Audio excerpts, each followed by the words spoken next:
ประชุมนิទានជាដករឿងនាងកាំភិនីក្នុងពុទ្ធកាលមានស្ត្រីមានគភ៌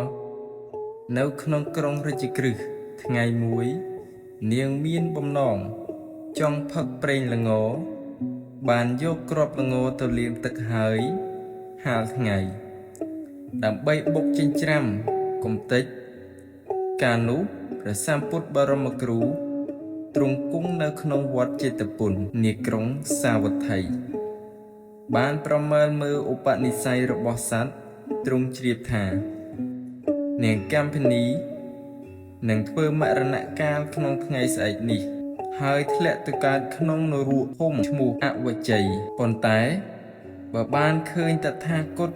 នឹងត្រឡប់ទៅកើតក្នុងឋានសួគ៌វិញលុះទ្រង់ជ្រាបដូច្នោះហើយក៏យកបាតហោះអីដល់អាកាសសម្ដៅទៅក្រុងរាជក្រឹសយាងទៅដល់ហើយទ្រង់និមន្តបណ្ឌបាតក្នុងទីក្រុងរៀងតាមមាគាដរាបទៅដល់ផ្ទះនាងកម្ភិនីពេលនោះនាងកំពុងហាលគ្រាប់ល្ងលុះបានឃើញព្រះមានព្រះភិក្ខហើយក៏មានចិត្តសោមនស្សជ្រះថ្លាក្រាបថ្វាយបង្គំព្រះមានព្រះភិក្ខ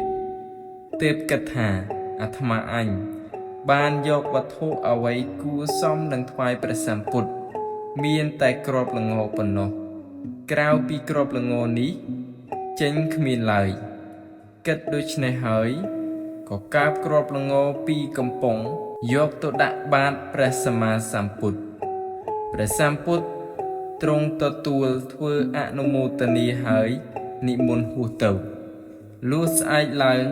នាងធ្វើមរណកាលទៅបានទៅកើតក្នុងវិមានកម្ពស់12យោជន៍នាឋានត្រៃត្រឹងបរិបូរណ៍ដោយទឹកសម្បត្តិមានពន្លឺភ្លឺផ្សាយចេញអំពីកាយមានស្រីទេពអប្សរ1000ចោមរោមជាបរិវារថ្ងៃមួយព្រះមុគលានថេរលោកនិមន្តទៅឋានត្រៃត្រឹងដើម្បីពិនិត្យមើលស្ថានភាពនិងលក្ខណៈរបស់ទេវតាបានឃើញនាងទេពធីតានោះហើយក៏សួរប្រវត្តិរបស់នាងបានថ្លែងប្រាប់ដោយសពគ្រប់ព្រះមុគលានបានជ្រាបថានាងជាស្ត្រីមានឧបនិស្ស័យខ្ពស់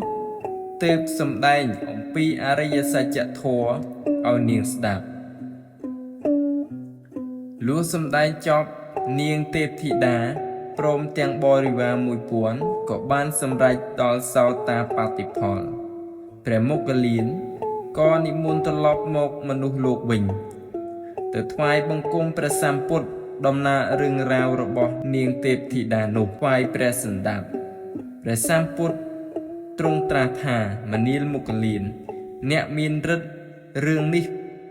ពិតណាស់តថាគតបានដឹងយូរហើយប៉ុន្តែ